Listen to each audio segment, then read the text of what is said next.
네, 여러분 안녕하세요. 김현희입니다. 저희 국악학원에서 진행하고 있는 고교 입시 관련 고교 선택 설명회 오늘은 외대국어에 대해서 말씀을 드리도록 하겠습니다.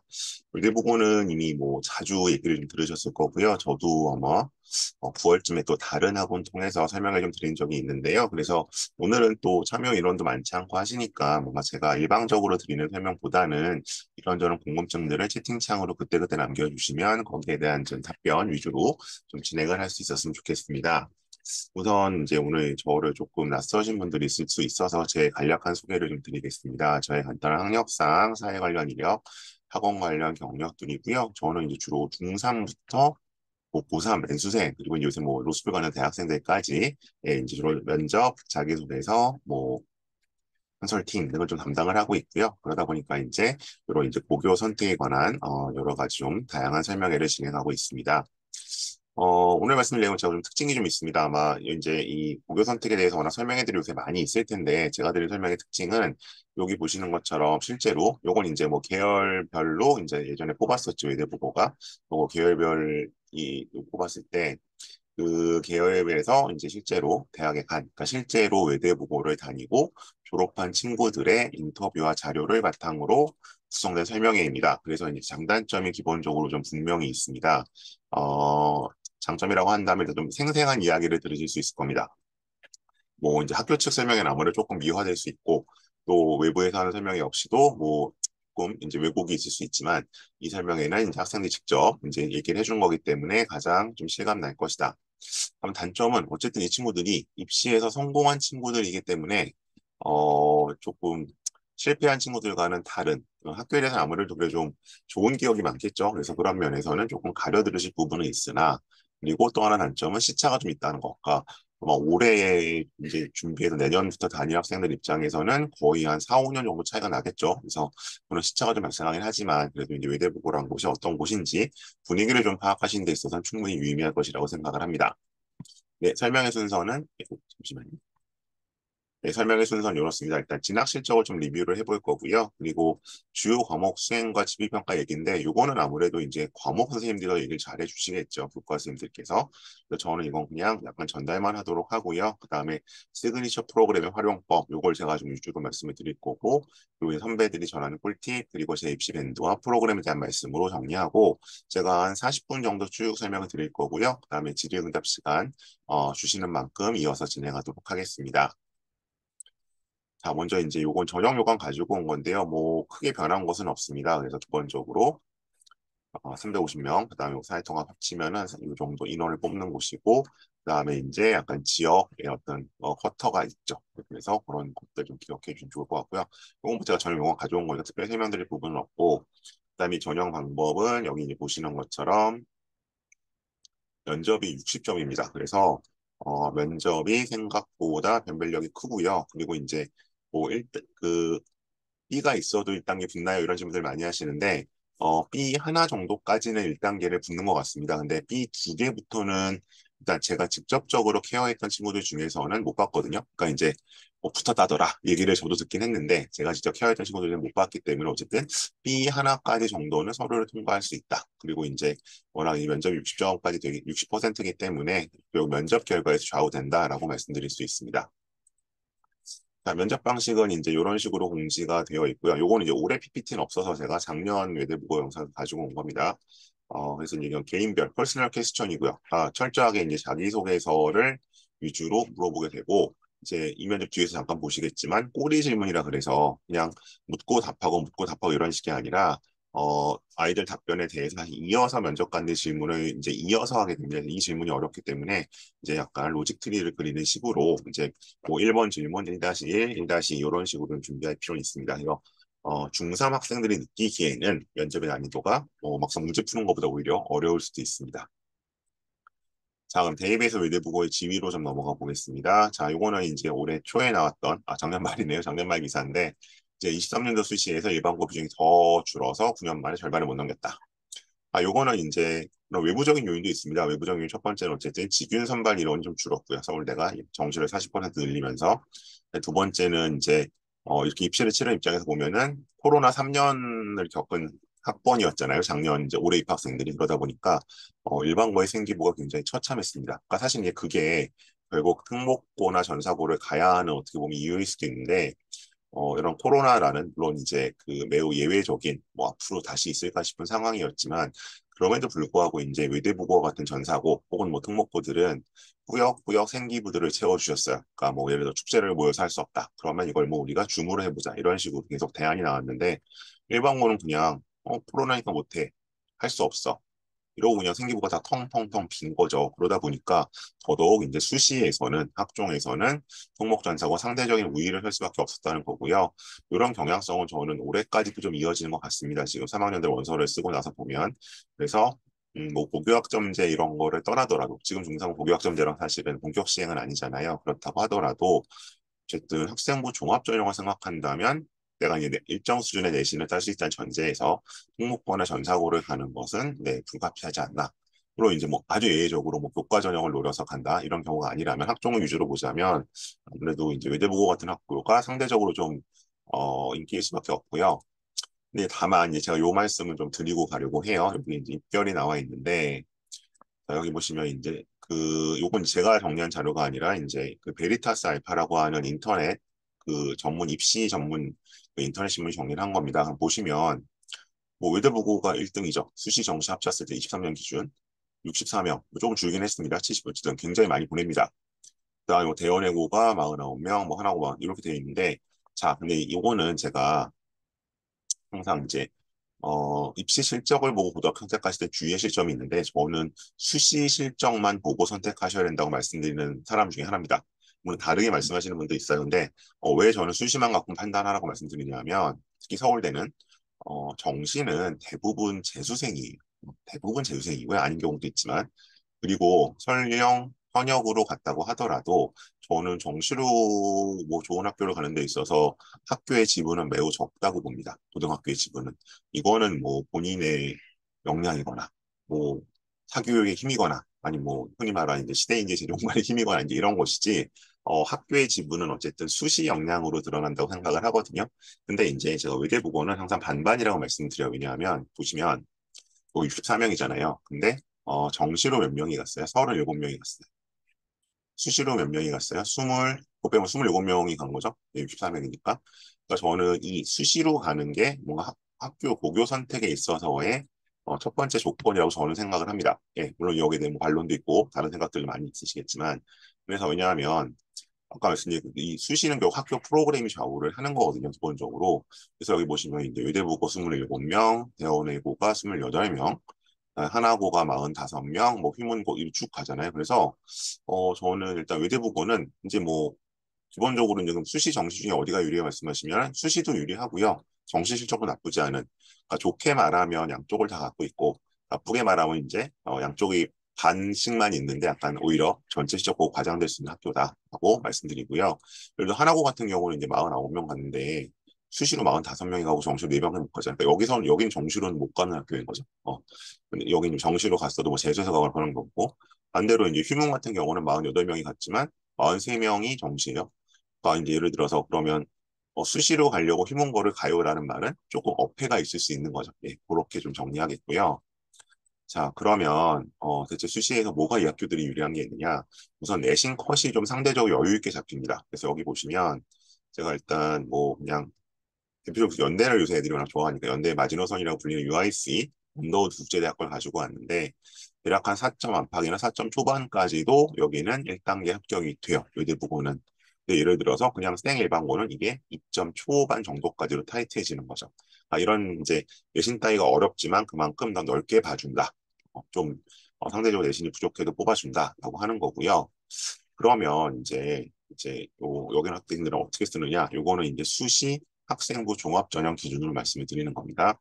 그러면 2점 중반, 2점, 여기 좀 감이 안 오시죠? 그러면 제가 채팅창을 좀 사용하면 대략 이제 어쨌든 1점대가 나온다는 건 이건 이제 이론적인 겁니다. 실제로 안 그럴 수도 있습니다. 정원의 4%입니다. 그러면 아까 360명이 플러스는 380명 했었죠.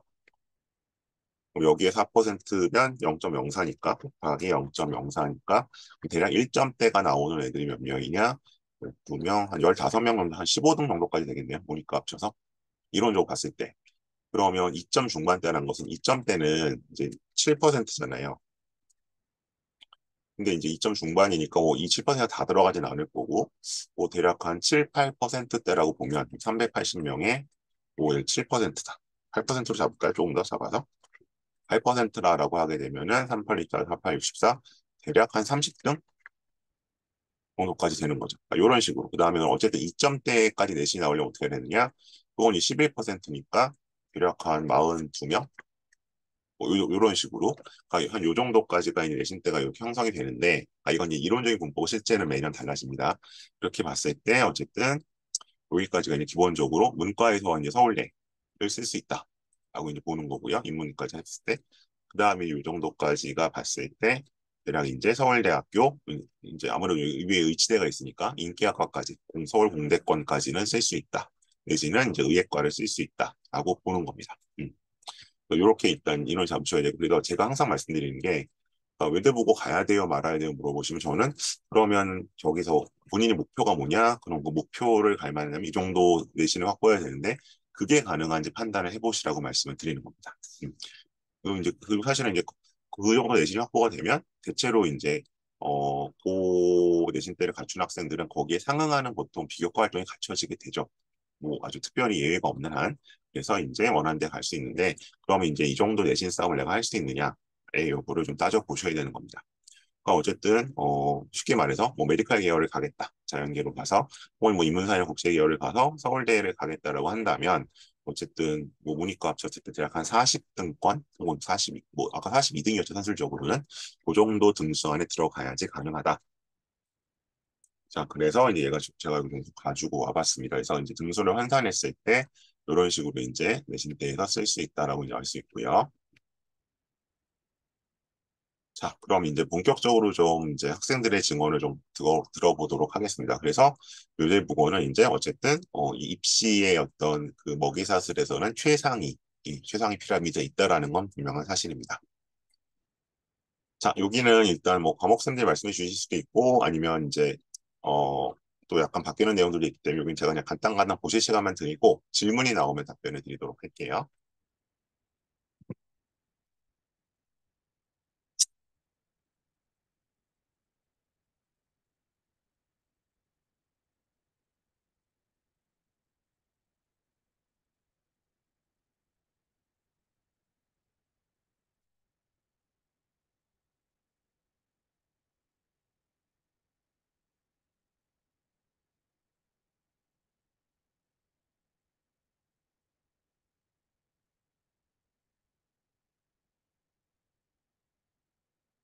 네, 이제 국영수로 가겠습니다.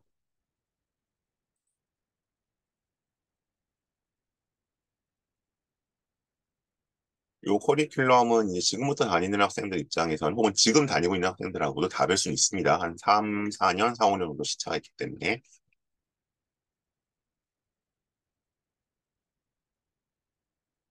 그리고 이제 뭐 3학년 때는 수능 특강이나 수능 완성을 하니까 정시 대비가 되는 거 아니냐고 하시는데 사실 뭐 거의 일반고도 뭐 대부분의 고등학교들은 다 수능 특강과 수능 완성으로 수업을 합니다. 3학년 때는.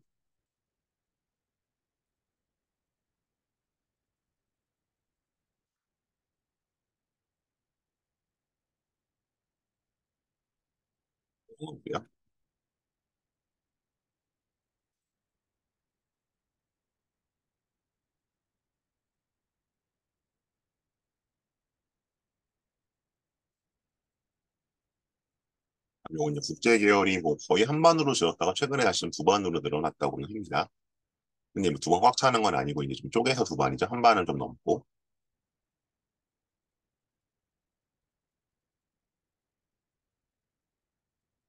수학입니다.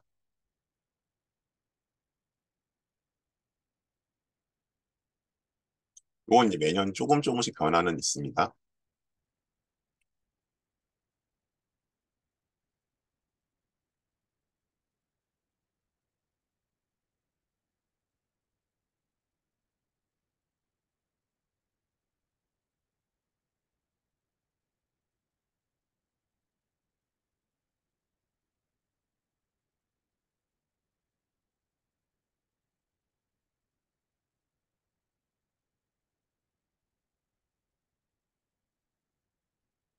과학이고요.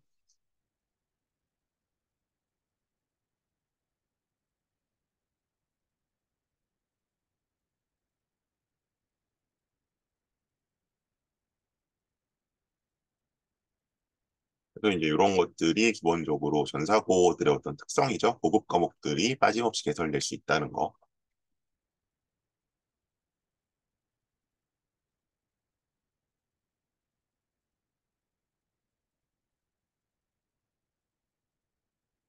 네, 다음에 시그니처 프로그램으로 좀 가보도록 하겠습니다. 자, 우선 R&D라고 합니다. 그래서 R&D는 뭐 자연, 국제, 인문사에 관계없이 다 하는 거고요. 이게 이제 그 리딩 앤그 디스커션이라 그래서 이제 거의 한 10년 정도 됐습니다. 제가 2014년 정도부터 이제 외대부 학생들 이 R&D 프로그램만 지도를 맡기도 했었는데 여기 이제 보시는 것처럼 독서를 위주로 가는 활동이고요. 그 항상 이제 뭐 생기부에 독서 활동이 안 들어가지 않냐라고 하시는데 독서 목록 자체는 빠졌지만 여전히 독서를 바탕으로 한 활동은 들어가기 때문에 그리고 이제 이게 소논문이 하도 말이 많으니까 예전에 외대부고가 졸업 논문도 썼었죠. 근데 그게 없어지면서 뭐 대체 프로그램 나왔고요. 가장 이제 생기부 보면 이게 있으면 아 이게 외대부고구나라고 할 만큼 시그니처 프로그램이라고 보실 수 있습니다. CID라 그래서 이제 Current Issue Discussion이죠. 이거는 이제 조금 관심이 있는 프로그램이긴 한데 시사 이슈 토론을 하지만 기본적으로 이제 관심 있는 혹은 이제 지원 학과나 뭐 지원 기획과 관련된 이런 거랑 해서 주제를 잡을 수 있기 때문에 가장 좀 직접적으로 그러니까 이제 R&D가 조금 아카데믹하게 가는 거라면 이건 시사성을 갖고 조금 더 이제 그때그때 능동적으로 커런트 이슈를 갖고 올 수 있는 장점이 있습니다. 역시 외대부고의 어떤 시그니처고요. RCMP는 이제 뭐 R&D의 약간 그 국제 과정 계열 버전이라고 보시면 될 것 같고 여기는 이제 포스터 발표를 하죠 결과물이. 그래서 이제 이런 게 기본적으로 있고 없고에 따라서 생활기록부에 뭔가 적을 수 있는 명분이 생기기 때문에 그만큼 이제 수시학생부 종합전형에서 유리한 고지를 점할 수 있다 라고 말씀드릴 수 있습니다. 그다음에 스터디. 요거는 사실 뭐 외대보고만 있는 것은 아닙니다. 여기 이제 스터디 형태는 뭐 대원외고도 있고요. 그다음에 뭐 한영외고 같은 경우 진로심화 스터디, 그다음에 뭐 그 하나고의 직편 뭐 이런 프로그램과 같이 좀 연결이 되는 거고요. 그러니까 지금 이제 창의과제 연구 자체는 이제 수상을 하지 않고 대회 같은 건 없어졌었는데 어쨌든 요 프로그램이 진행이 되면 역시 생기부에 기재할 수 있습니다. 그래서 이게 이제 그 뭐 저거 교육부 발표나 미디어에서는 생기부가 간소화되고 뭐가 줄었다고 하는데 막상 이제 작년 고3부터 지금 그러니까 작년 대학 간 친구들 더 이제 뭐 줄어든 것이 적용되곤 있으나 이 결국 그 좁은 그 전체 글자 수는 살짝 줄었고 항목 수 자체가 줄진 않았기 때문에 얼마나 이제 더 그 압축적으로 컴팩트하게 정리한 문제거든요. 그러려면 이제 이런 뭔가 결국 하나의 좀 타이틀이 필요한데 이런 식으로 학교에 프로그램이 있으면 여러 가지로 유리할 수 있겠죠. 자, 그다음에 이제 좀 임원 활동 같은 거에 대해서 좀 보시면 임원 활동의 중요성은 상대적으로는 좀 올라갈 것 같습니다. 작년부터. 이유는 자기소개서가 없어졌기 때문에 이제 본인의 리더십을 보여줄 수 있는 좀 경우의 수가 줄었거든요. 근데 다만 여기 보시는 것처럼 좀 보죠. 이건 학생들이 써놓은 거 직접. 학급 부회장으로 일했을 때에는 대부분 우리가 잘 아는 학급 위원회 일을 했습니다. 크게 시간과 노력을 들여야 하는 일은 아니었습니다. 반면에 학생의 부회장으로 1년간 일을 했을 때 정말 많은 시간과 노력을 들여야 했습니다. 이제 이게 그 최근에 한 5년 정도 전부터는 조금 덜해졌는데 의대부고가 워낙 이제 이런 비교과 활동이 많습니다. 활동이 많고 동아리도 많고 그다음에 이제 뭐 애들이 일주일에 한 번씩 집에 오긴 하지만 이제 5일은 거기 있다 보니까 방과후에도 계속 뭐를 하고 그래서 이제 이런 거 하다 이제 내신을 오히려 못 챙기는 친구들도 있었거든요. 그랬었는데 이제 임원 같은 경우도 굉장히 좀 활성화되어 있다. 그래서 제 생각에 이제 뭐 대학 진학을 위해서 꼭 임원 활동을 해야 되느냐 물으신다면 저는 뭐 회장이나 학급 회장이나 부회장을 한 번쯤 하는 게 좋을 것 같다. 그럼 분명히 이제 그 창체 쪽에서 자율란에 다르게 적히니까. 근데 이거를 이제 뭐 본인이 정말 좋아서 하는 게 아니라 입시를 위해서 하는 거라면 뭐 2년 이상 하거나 뭐 3년까지 가거나 이럴 필요는 없을 것 같아요. 자, 그다음에 근데 국제과정은 좀 다를 수도 있겠죠. 여기 보시는 것처럼 특히 국제과정 학생들은 활발하게 자치활동에 참여했다는 것이 입시 때 중요하기 때문에 더욱 추천한다. 그래서 이제 이건 어쨌든 선택 계열에 좀 다를 수는 있다. 아 그리고 이제 제가 외대부고 하면서 항상 받는 질문을 미리 말씀드리면 해외 대학을 생각하는 친구들이 있죠. 그럼 이제 뭐 그럼 외고를 가야 되나 이렇게 아직 약 10년 전처럼 질문하시는 분들도 있는데 이제 외고는 해외 대학을 가는 데 있어서 도움을 주지 못합니다. 그 자체에서. 이건 이제 정말 완전히 그럼 사교육 그 라인을 타셔야 되는 거고요. 유학반이나 뭐 유학원 이런 데를. 근데 이제 외대국어라든가 아니면 뭐 경기외고, IB가 있죠. 거기는 IB 그 프로그램이 있고, 아니면 이제 뭐 민사고, 이런 데는 여전히 이제 그 학교 카운셀러가, 상당히 도움을 주시는 걸로 알고 있습니다. 그러니까 뭐 그 중에서 보자면 외대국어가 좀 상대적으로 제일 약해지긴 했는데, 그래서 이제 해외 대학을 생각하시는 입장이라면, 이제 뭐 외고나 이렇게 아닌 국제고 쪽보다는 오히려 방금 말씀드린 민사고, 아니면 경기외고, 혹은 이제 외대부고 이런 쪽을 선택하시는 게 유리할 수 있습니다. 그다음에 청신국제고도 아직 살아 있습니다. 유학과는. 그다음에 임원에서 이 친구 같은 경우에는 네, 운동 동아리 차장도 있었고, 이 잠깐 이 봉사를 좀 보죠. 또한 다문화 과정 멘토링 봉사 동아리를 중학교는 쭉 해왔는데 고등학교에 와서도 창업 동아리 친구들과 함께 가르치던 다문화 과정 아이들을 위해서 요걸 했었고, 요걸 에세이 소재로 삼았었다라고 얘기를 하고 있죠. 그리고 학교 프로그램을 통한 봉사활동의 유용성은 뒤에서 다시 한번 말씀드리기로 하겠습니다. 자, 다음에 동아리입니다.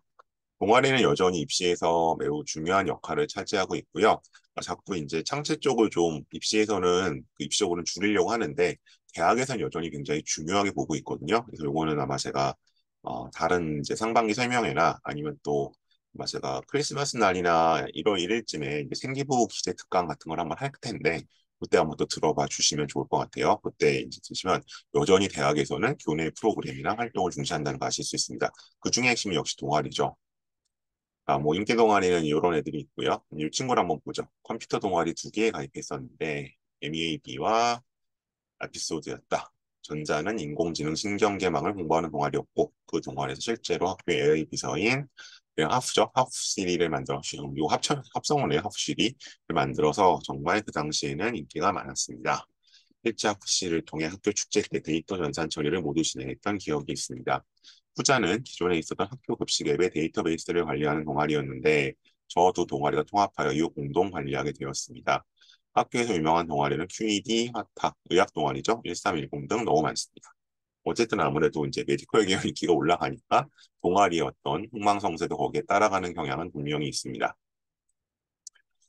자, 그다음 이제 조언입니다. 학교에 처음 입학하면 학생들이 무조건 경쟁률이 세고 유명한 학술 동아리만을 지원하려고 하는데 제가 생각했을 때 가장 중요한 것은 자신이 관심 있는 분야를 정확히 알고 그와 관련된 동아리에 들어가는 것입니다. 이렇게 했을 경우에만 입시에 도움이 되고 그는 크게 직접적인 도움을 주지 않습니다. 동아리는 자신의 관심 분야를 보여주는 용도라고 생각합니다. 예. 그래서 이제 내가 이런 데 관심이 있고 그래서 이런 쪽으로 약간 나름대로 활동을 했다 이 정도이지 뭐 의학 동아리를 하면 의대에 갈 수 있고 못하면 못 가고 이런 것은 아니란 얘기로 새겨 들어주시면 좋겠습니다. 자, 다음 방과후 수업. 방과후 수업은 이제 요거 말씀드리기 제가 약간 미리 말씀을 드리면 대일 외고 정도 빼고는 모두 반응이 안 좋습니다. 그래서 이제 그건 좀 감안해서 봐주시고요. 아무래도 이제 그 학교 밖 사교육과는 좀 비교된 측면들이 있죠. 근데 이제 여기 대원의 저 외대부 같은 경우는 좀 비슷한데 방과후 수업을 진행해 주셨던 선생님께서 저희 국어 선생님이셔서 국어 내신 점수가 많은 조언을 받을 수 있었다. 뭐 이런 건 있겠죠. 선생님이랑 친해지는 거. 그다음에 네, 이 얘기는 HSK는 뭐 더 이상 지, 지금은 이제 더 이상 시행되지 않으니까 좀 제외를 하겠습니다. 자, 그래서 그 다음에 수업 관련해 ET, 엘렉티브 뭐저 트레이닝 코스라고 해서 굉장히 좀 일렉티브 트랙이라고 해서 굉장히 이제 외대부고 역시 좀 시그니처 프로그램 중 하나죠. 그래서 이제 제가 자소서 쓸 때 내가 굳이 왜 외대부고에서 공부를 해야 되느냐, 그래서 보통 학생들이 ET를 많이 언급하기도 합니다. 보시면 1학년 때에는 당시 교육과정의 수 원투에 해당하는 내용을 병목시켜서 이렇게 했었고 2학년 때 현형 대수학 수업을 들었다. 1학년 때 수업은 내신에 많은 도움을 주었고 실제로 내신 시험에 뒤에 수업 굉장히 많이 나왔다.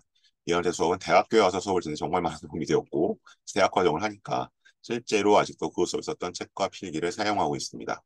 미들보고 ET는 내신과 함께 고등학교를 넘어서 대학교 수준까지도 배울 수 있기 때문에 당장은 버거울 수 있더라도 하나하나 쌓아가다 보면 대학교 학점이 유리한 이건 뭐 이제 장기적인 도움이고요.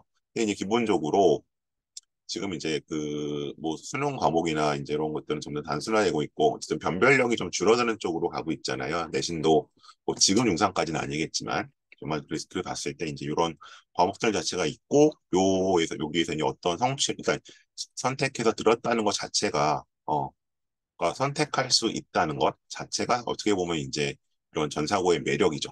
특히 그래서 이제 상대적으로 이제 다른 학교에서나 이런 걸 뭐 내가 듣고 싶어도 들을 수가 없으니까. 그리고 아니면 뭐 이제 공동교육까지 이런 걸로 가야 되기 때문에 이런 면에서는 어쨌든 최상위권 면에서는 확실히 메리트가 있는 학교라고 말씀드릴 수 있습니다. 자, AP 뭐 이런 것도 있었는데 AP는 최근에 이제 뭐 이건 저쪽 국제교육에만 해당되는 얘기일 것 같고요. 그러니까 여기 보여드리는 것처럼 국제 과정 학생들에게 이제 이런 식으로 유학에 도움이 되는 프로그램들 그리고 예전에는 이제 국내 뭐 연대국제학부나 고대국제학부에서 이제 에세이 같은 것도 시험을 봤었기 때문에 굉장히 유용했으면 지금은 그 면은 사라졌습니다. 자, 대회와 수상. 대회와 수상은 제가 먼저 말씀드린 마찬가지로 이제 수상도 더 이상 생기부에 들어가지 않는다고 들으셨죠. 그래서 이 수상 자체가 그러니까 3번의 수상 목록 자체는 빠지는데 지금 이제 이런 제가 항상 말씀드리는 입시에 친화적인 학교들 한 200개, 그다음에 입시에 별로 관심이 없는 1600개 학교를 나눴을 때 이 200개 학교들은 대회에 참여한 학생 그리고 뭔가 여기서 상을 탄 학생은 생기부에 뭔가 우회적으로 계속 노출을 시켜 주세요. 네, 그래서 이제 제가 항상 이제 학종을 생각한다면 그런 입시 친화적인 학교에 가야 한다고 말씀드리는데 의대부고도 대표적으로 그런 학교 중에 하나입니다. 그러니까 이 뭐 수상 빠졌어, 못 빠졌어, 못 빠졌어라고 한 것이 해서 이제 안 한 것이 얼마나 큰 부메랑으로 돌아올지가 이제 올해 입시 치러보면 나타날 것 같은데요. 그래서 일단 외대부고에 간 이상 대회는 예전보다 많이 줄었습니다. 그래서 근데 그 줄어든 대회 중에서도 본인이 뭔가 상을 탈 수 있는 대회는 나가는 게 좋다. 그 말씀 이제 드리는 거고요. 그다음에 이제 뭐 여기 여러 가지 대회들이 있었다고 나와 있고 수상을 안 하지만 수상 기록에 남지 않았지만 그래도 생기부 창체 진로 활동을 유치해 볼 수 있다. 그러니까 이런 식으로 어쨌든 입시에 도움을 주시는 거죠. 그리고 이제 이 친구 같은 경우는 AIS를 가장 강조하는 이유는 자연과학 과정이 가장 이과다울 수 있는 대회라고 생각하기 때문이다. 음. 그래서 이런 프로그램에 참여는 굉장히 중요하고요. 어쨌든 생기부에 기록을 해주신다면 참여를 해야겠죠. 이건 다 이제 일정 수준 내신을 딴 다음에 플러스 알파로 필요한 겁니다.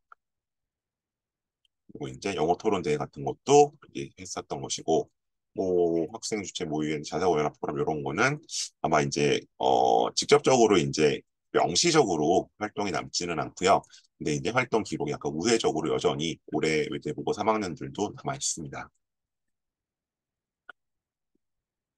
그리고 지금 같은 경우에는 이제 컴퓨터 공학 쪽 학생임에도 불구하고 뭔가 외국어 경시대로 나가고요. 그러니까 이게 이제 약간 소위 말하는 요새 이제 융합적인 면모를 좀 보여줄 수 있겠죠. 근데 이제 여기 주의사항은 하나 있네요.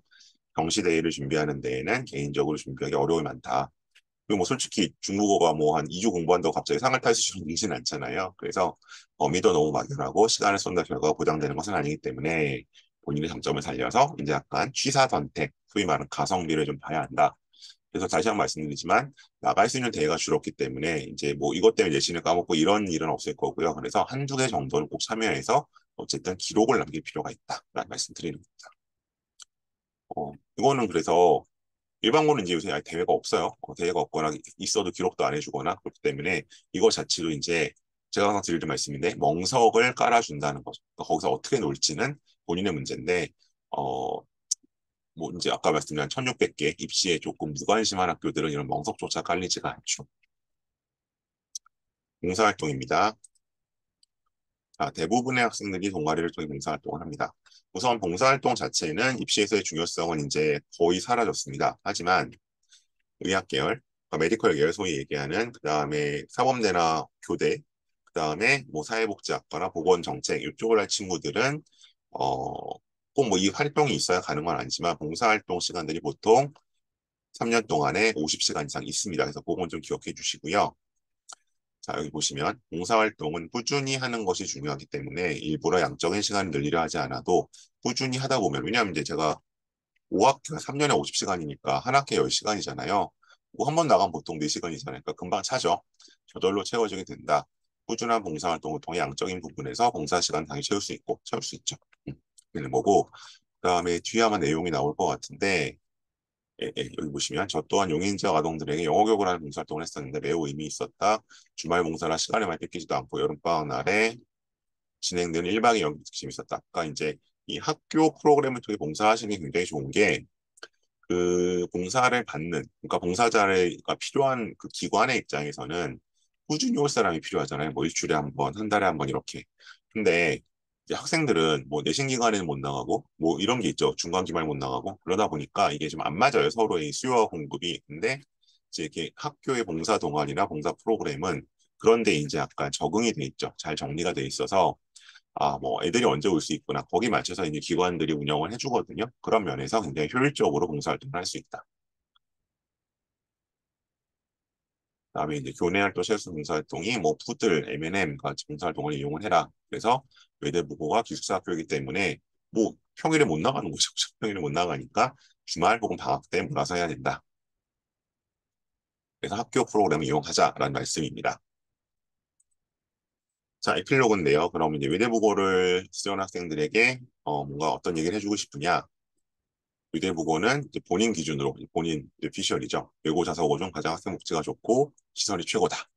또 일주일에 한 번씩 외출할 시기 너무 고립되어 있지도 않고 독립적이면 자기 학습. 자, 이거 되게 중요한 건데 그래서 제가 이제 소위 이제 고교 선택 컨설팅이라는 거를 하거든요. 1시간짜리 유료 프로그램이 있는데 그럼 이제 너무 이제 뭐 막연하게 오셨을 때 뭐 후보를 뭐 외대부고 갈까요? 뭐 민서고 갈까요? 이렇게 오시면 상관없는데 그게 아니라 어디 갈지 모르겠어요. 그러면 처음에 일단 시작하는 게 뭐냐면 학생이 이제 사교육 의존도가 얼마나 됩니까? 라고 제가 여쭤봐요. 그래서 이 친구가 평일에도 학원을 가야 할 것 같다.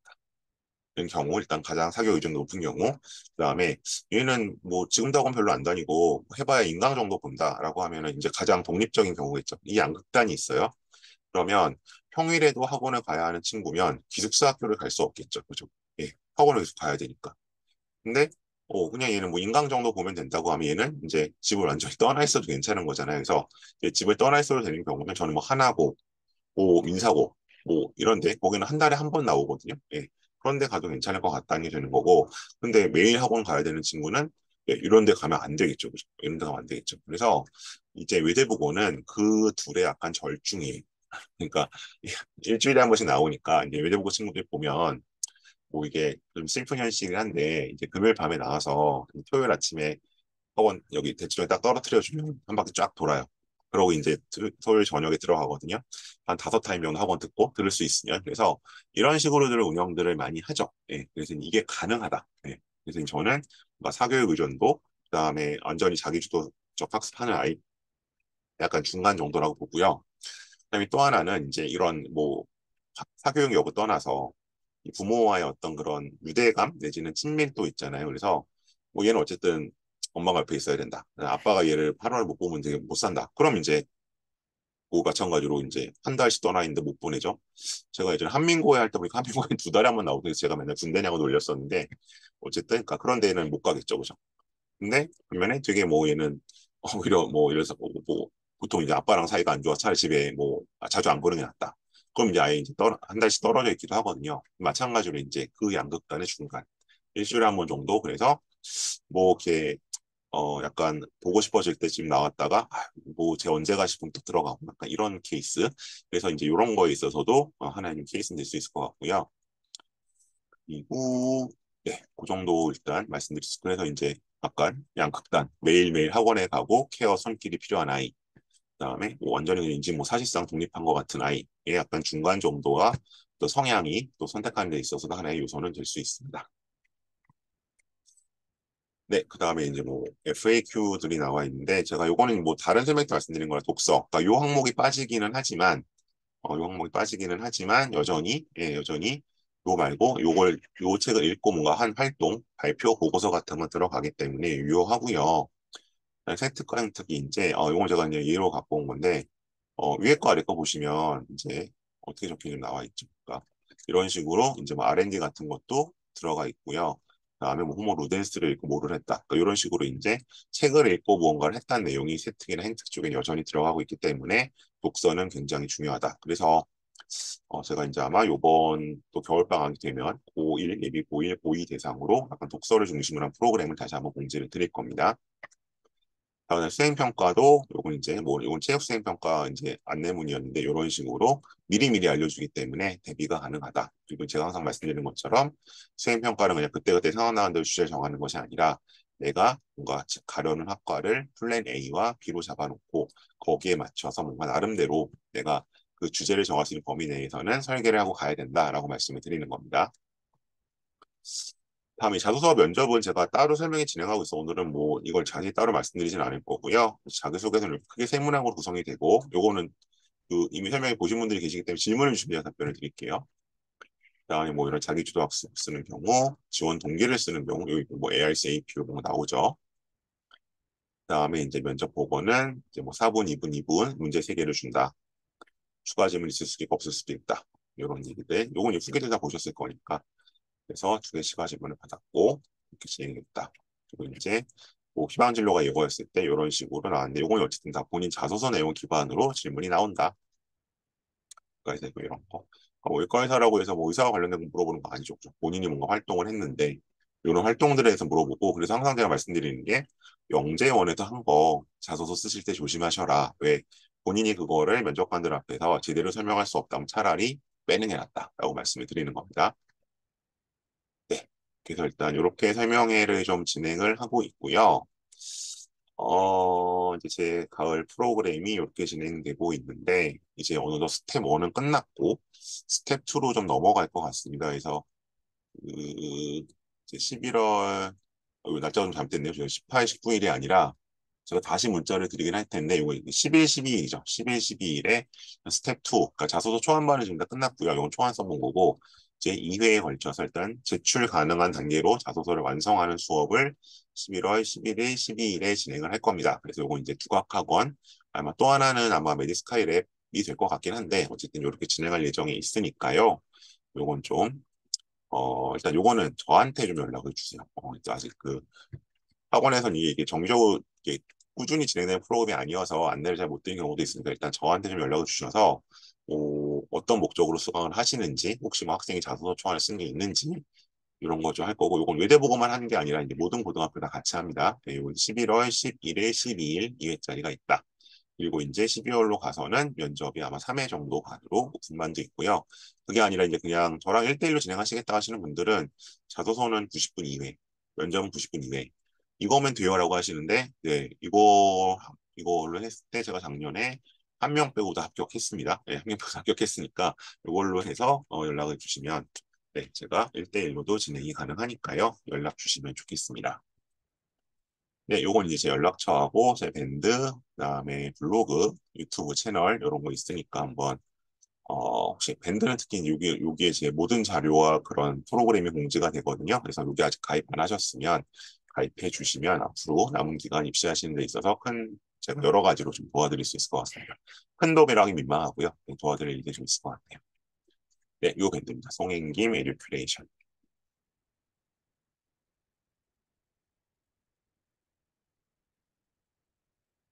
네, 일단 제가 뭔가 자료를 보고 설명을 드릴 말씀들은 다 드렸고요. 지금부터는 이제 뭐 질문들을 주시면 제가 가능한 범위 내 답변을 드리겠습니다. 오늘 뭐 의대부고로 주제가 정해지긴 했지만 기타 다른 주제에 대해서도 질문을 주시면 제가 아는 범위 안에서 최대한 답을 드리도록 하겠습니다.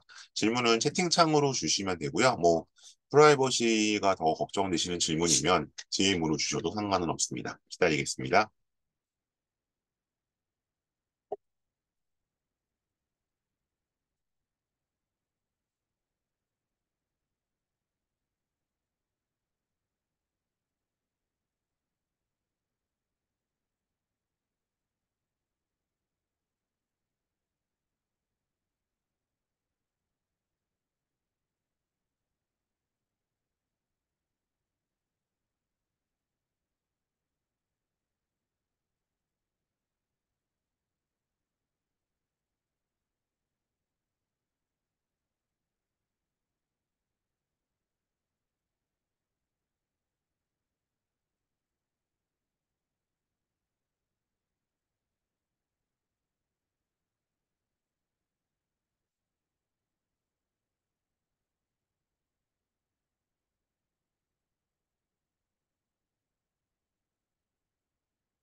혹시 PPT를 볼 수 있냐고요? PPT는, 네, 요거 뭐 조금 이제 학원 측과 의논을 해봐야 하는데, 일단 저한테 제 요 번호로 혹시 자료를 원하시면, 또 이제 학생 이름과 학교를 좀 보내주시면, 요 학생이랑 학교, 이메일 주시면, 네, 학원과 의논한 후에, 네, 가능한 좀 전송 드리는 쪽으로 하겠습니다. 근데 뭐 어차피 이 영상 자체가 또 제 밴드에 올라와 있긴 해서 밴드에 들어오셔도 되긴 해요.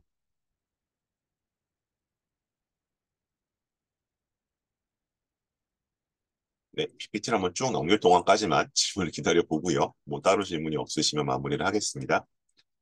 이렇게 들어오신 분들이 있어서 네, 이런 내용으로 진행을 했습니다.